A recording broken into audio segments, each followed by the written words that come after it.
राधा करावचित पल्लव वल्लरी के राधा पदांक विलसन मधुर स्थली के राधा यशो मुखरमत खगावली के राधा विहार विपिने रमता मनो में प्रेमानंदोत्पुलकित गात्रौ विद्युद्धाराधर समकांति श्री राधा कृष्णौ मनसि दधानं वन्देऽहं श्रीहितहरिवंशं वन्देऽहं श्रीहितहरिवंशम् राधा राधा राधा राधा राधा राधा राधा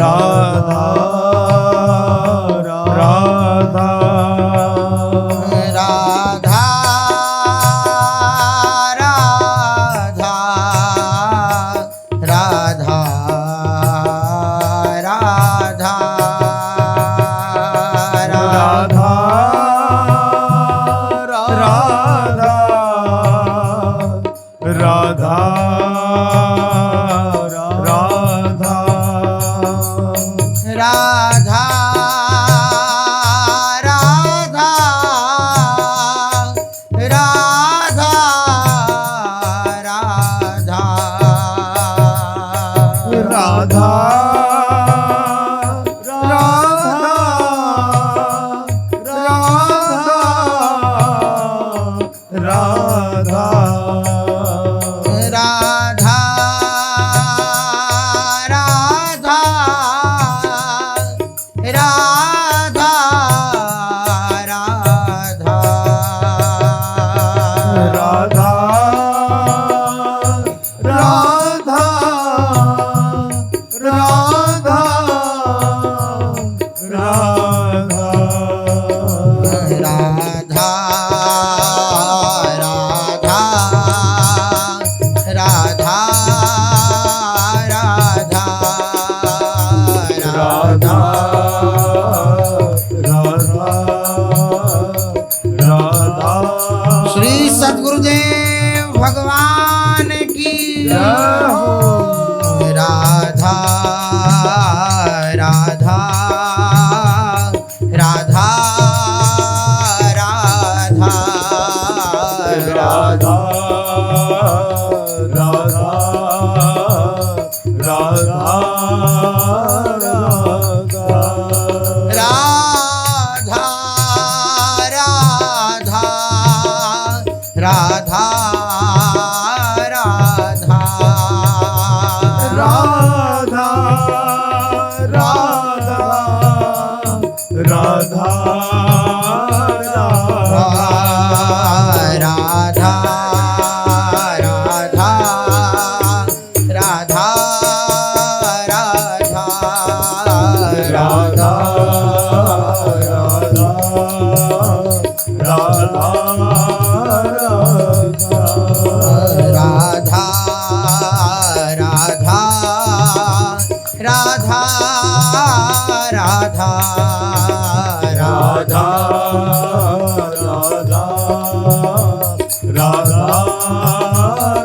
राधा राधा राधा राधा राधा